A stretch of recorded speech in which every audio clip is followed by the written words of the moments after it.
Hello everyone, welcome to our channel. आज मैं आपके साथ शेयर कर रही हूँ कटोरी वाले ब्लाउज़ की कटिंग की वीडियो।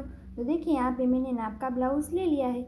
उसमें से ही नाप लेके हम इस ब्लाउज़ की कटिंग एंड स्टिचिंग करेंगे। तो देखिए, पहले हम अस्तर में ही ब्लाउज़ की मार्किंग कर लेंगे। देखिए, इस तरह से अस्तर को ओपन कर लेंगे। यहाँ पे मैंने 2 फोल्ड कर लिया है। यहाँ पे हमारी फोल्डेड साइड है और यहाँ पे हमारी ओपन साइड है। अब देखिए, सबसे पहले हम बैक पार्ट की ही कटिंग करेंगे। तो फोल्डेड साइड से हमें बैक पार्ट की कटिंग करनी होती है। अब देखिए, नाप के ब्लाउज़ को हमें ले लेना है। यहाँ पे हुक या बटन जो भी हो, इसको हम इस तरह से बंद करके ही सभी नाप लेने हैं। अब देखिए, बैक पार्ट की कटिंग कर रहे हैं, इसीलिए बैक पार्ट को हमें इस तरह से देखिए खींच के ही नाप लेना है सभी मार्क हमें। देखिए, इस तरह से यहाँ से हम नीचे तक इस तरह से नाप लेंगे।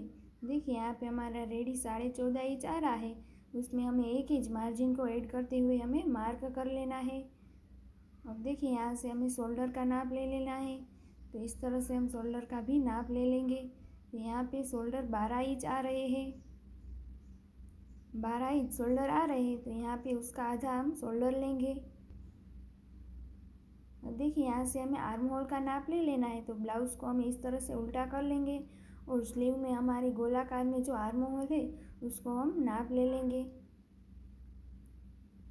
देखिए, इस तरह से।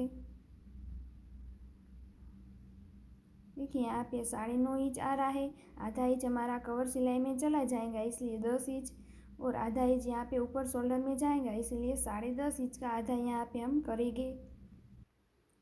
10.5 इंच का यहाँ पे आधा हम आर्म होल का नाप लेंगे।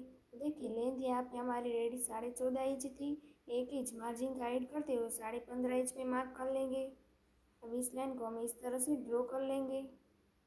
अब देखिए, यहाँ से हमें शोल्डर का नाप ले लेना है। तो शोल्डर यहाँ पे हमारा 12 इंच आया था, उसको इस तरह से आधा कर लेंगे। यहाँ पे 6 इंच शोल्डर आएगा, तो 6 इंच पे यहाँ पे हमें शोल्डर का नाप का निशान लगा लेना है। और 10.5 इंच यहाँ पे हमारा आर्म होल था, तो 10.5 इंच का आधा यहाँ पे हम 5.25 इंच पर इस तरह से मार्क कर लेंगे। देखिए, इस तरह से। देखिए, यहाँ पर भी इस तरह से लाइन ड्रॉ कर लेंगे। यहाँ से हमारा चेस्ट का मार्क का निशान लगाना है।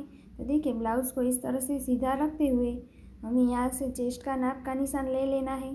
देखिए, इस तरह से थोड़ा खींच के ही हमें नाप ले लेना है, क्योंकि ब्लाउज़ हमारा बॉडी फिटिंग होता है।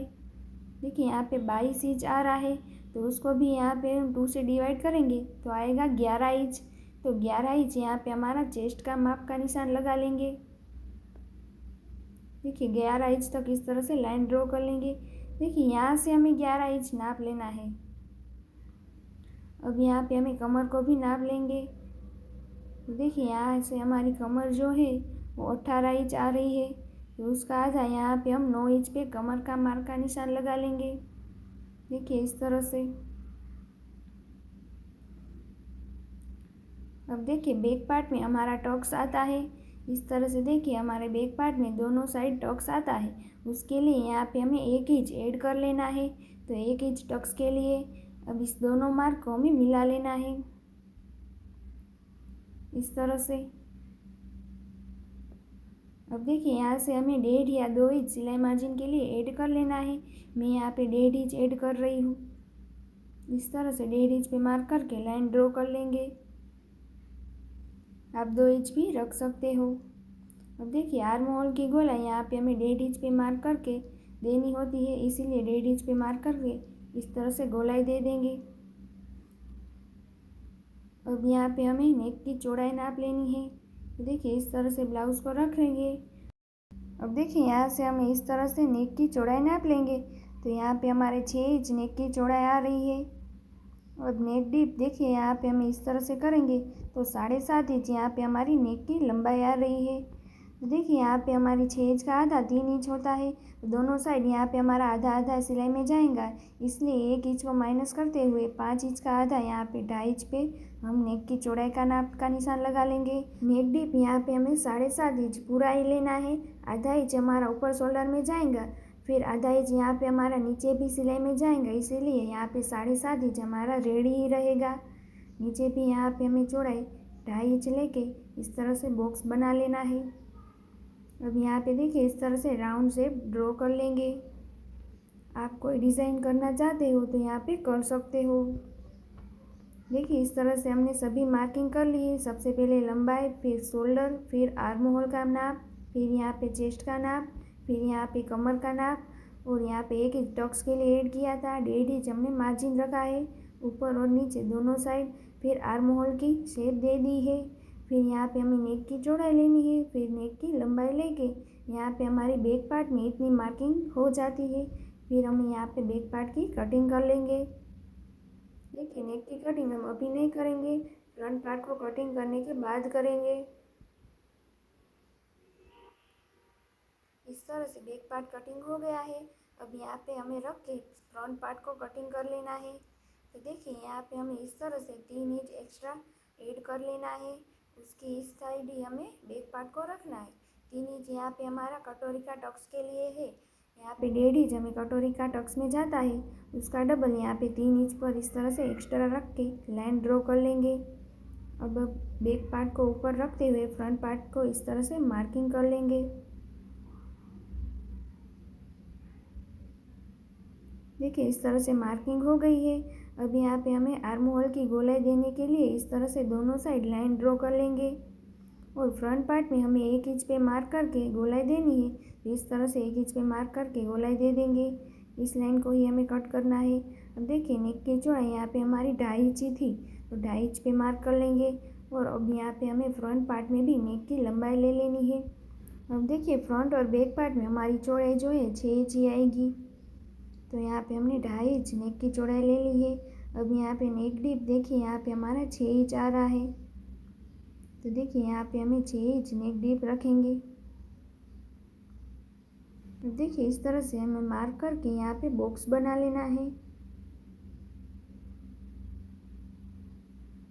अब देखिए यहाँ पर भी हमें इस तरह से राउंड शेप ड्रॉ कर लेना है।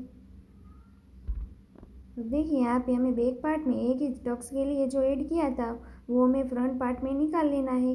हमें 3 इंच इस साइड हमें कटोरी के लिए ऐड किया है, इसीलिए देखिए इस तरह से। अब देखिए ब्लाउज में हमारा नीचे का जो बेल्ट है उसको हम नाप लेंगे। तो देखिए इस साइड हमारा 4 इंच आ रहा है और यहाँ पे हमारे 3.5 इंच आ रहा है।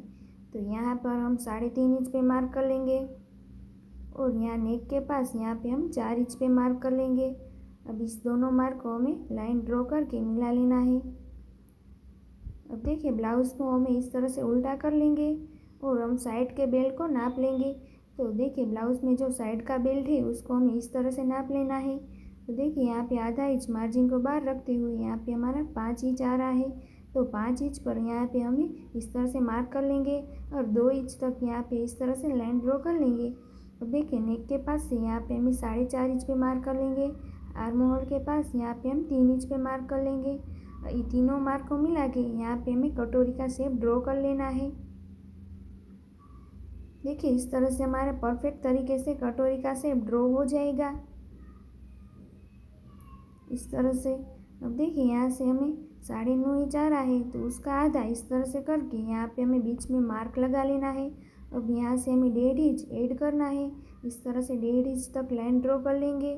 अब देखिए यहाँ से हम इस तरह से तिरछी लाइन ड्रॉ कर लेंगे।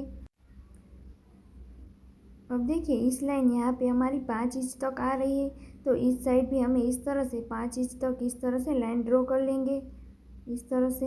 अब देखिए नेक के पास से हमें यहाँ पे आधा इंच ऐड कर लेना है हमारी हुकाई पट्टी के लिए। यहाँ पे इस तरह से आधा इंच बढ़ा के इस लाइन को भी हमें मिला लेना है। अब देखिए इस तरह से हमारी परफेक्ट तरीके से कटोरी जो है ड्रॉ हो गई है। हमारे ब्लाउज में जो नाप है उसी साइज़ की हमारी कटोरी ड्रॉ हो गई है।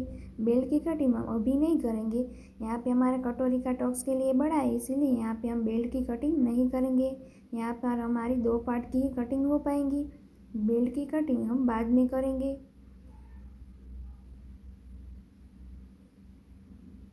देखिए यहाँ पर हम बेल्ट की कटिंग करेंगे तो हमारा बेल्ट जो है अच्छी तरीके से कट नहीं हो पाएगा। देखिए इस तरह से दोनों पार्ट की कटिंग हो गई है। अब यहाँ पे हम कटोरी को इस तरह से फोल्ड करके नीचे से जो हमारा एक्स्ट्रा फैब्रिक हो उसको इस तरह से कट कर लेंगे। अब देखिए यहाँ पर हम बेल्ट की कटिंग कर लेंगे। तो बैक पार्ट को लेके यहाँ पे हमारा 1 इंच जो टक्स के लिए ऐड था उसको हम निकालेंगे। और यहाँ पे बेल्ट की लंबाई ले लेंगे इस तरह से। अब देखिए यहाँ पर हमारी बेल्ट की लंबाई 3.5 इंच आ रही थी, तो यहाँ पे हमें 1 इंच मार्जिन के लिए ऐड करते हुए 4.5 इंच पे मार्क कर लेंगे। और यहाँ पे हमारी 4 इंच थी, तो यहाँ पे 1 इंच बढ़ा के 5 इंच पे मार्क कर लेंगे। यहाँ पे इस तरह से लाइन ड्रॉ कर लेंगे। अब देखिए हल्का सा यहाँ पे हमें बेल्ट का शेप ड्रॉ कर लेना है। देखिए इस तरह से। अब यहाँ पे हम बेल्ट की भी कटिंग कर लेंगे इस तरह से। यहाँ पे हमारी बेल्ट की भी कटिंग हो गई है। अब यहाँ पे बैक पार्ट में नेक को भी कटिंग कर लेंगे। अब बैक पार्ट को ऊपर यहाँ पे हमें फ्रंट पार्ट को रख के चेक कर लेना है कि हमारे दोनों पार्ट छोटा या बड़ा तो नहीं है। इस तरह से हम चेक कर लेंगे। तो देखिए फ्रंट पार्ट को, सभी पार्ट को हमें इस तरह से रख लेना है और चेक कर लेना है। तो देखिए यहाँ पे हमारा बिल्कुल ही बराबर दोनों पार्ट आ गए हैं। और यहाँ पे हमारे दोनों पार्ट की कटिंग कंप्लीट हो गई है। अब यहाँ पे हम स्लीव की कटिंग कर लेंगे। अब देखिए यहाँ पे मैंने ब्लाउज़ को ले लिया है और स्लीव में हमें इस तरह से लंबाई ले लेनी है। यहाँ से देखिए यहाँ से हम इस तरह से स्लीव को नाप ले लेंगे। तो यहाँ पे हमारी स्लीव की लेंथ 10.5 इंच आ रही है। 1 इंच सिलाई मार्जिन का ऐड कर लेंगे। अब देखिए यहाँ से हमें आर्म होल का नाप ले लेना है। तो इस तरह से खींच के ही हमें आर्म होल का नाप लेंगे। तो यहाँ पे हमारा 10 इंच आर्म होल आ रहा है। अब देखिए यहाँ पे हमें इस फैब्रिक को इस तरह से 4 फोल्ड कर लेना है। देखिए यहाँ पे हमारे स्लीव की रेडी लेंथ 10.5 इंच थी। 1 इंच हमें सिलाई मार्जिन का ऐड करते हुए 11.5 इंच पे मार्क कर लेंगे। यहाँ पर भी 11.5 इंच पे मार्क करके लाइन ड्रॉ कर लेंगे। अब देखिए यहाँ पे हमारी स्लीव की चौड़ाई 10.5 इंच आ रही है। यहाँ पे हमें इस तरह से इतनी रख लेनी है। आधा इंच जो एक्स्ट्रा है वो हमारी कवर सिलाई में चला जाएगा, इसीलिए यहाँ पे 10.5 इंच हम स्लीव की चौड़ाई रखेंगे। अब देखिए यहाँ से हमें 3 इंच पे मार्क कर लेना है और अंदर यहाँ पे हमें 2.5 इंच तक इस तरह से मार्क करके स्लीव का शेप ड्रॉ कर लेना है। तो देखिए इस तरह से हम स्लीव का शेप ड्रॉ कर लेंगे। देखिए इस तरह से।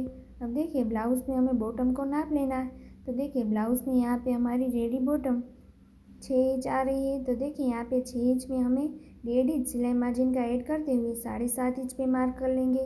अब इस मार्क को यहाँ पर हमें इस तरह से मिला लेना है। देखिए इस तरह से हमारी स्लीव की मार्किंग कंप्लीट हो गई है। यहाँ पे हमें इस तरह से स्लीव का भी कटिंग कर लेंगे। अब देखिए यहाँ पे हम कट लगा के स्लीव को इस तरह से ओपन कर लेंगे और फ्रंट पार्ट के लिए यहाँ पे हम शेप ड्रॉ कर लेंगे। देखिए इस तरह से फ्रंट पार्ट के लिए शेप की कटिंग कर लेंगे।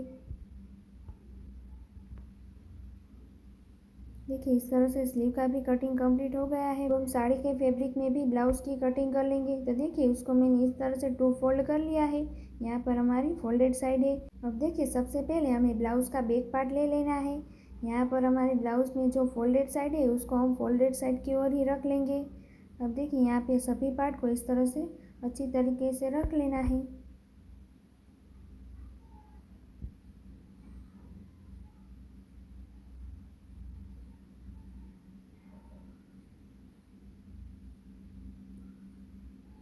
अब यहाँ पर हमें इस तरह से स्लीव को भी रख लेना है। स्लीव में हमारे दोनों साइड फैब्रिक कम पड़ रहा है। यहाँ पर जो हमारा फैब्रिक बचेगा उसको हम इस तरह से अटैच कर लेंगे। देखिए इस तरह से हमें कटिंग कर लेना है।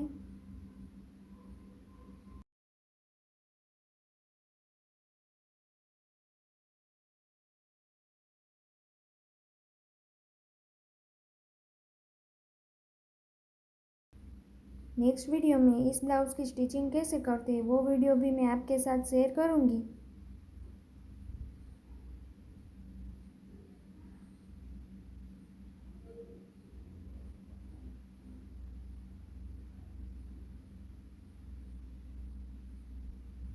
देखिए इस तरह से हमें स्लीव में दोनों साइड पीस को अटैच करके स्लीव को रेडी कर लेंगे। अब देखिए यहाँ पे हमारे कटोरी वाले ब्लाउज़ की कटिंग कंप्लीट हो गई है। अगर आपको मेरी वीडियो यूज़फुल लगी हो तो लाइक, शेयर एंड सब्सक्राइब जरूर करें। Thank you for watching.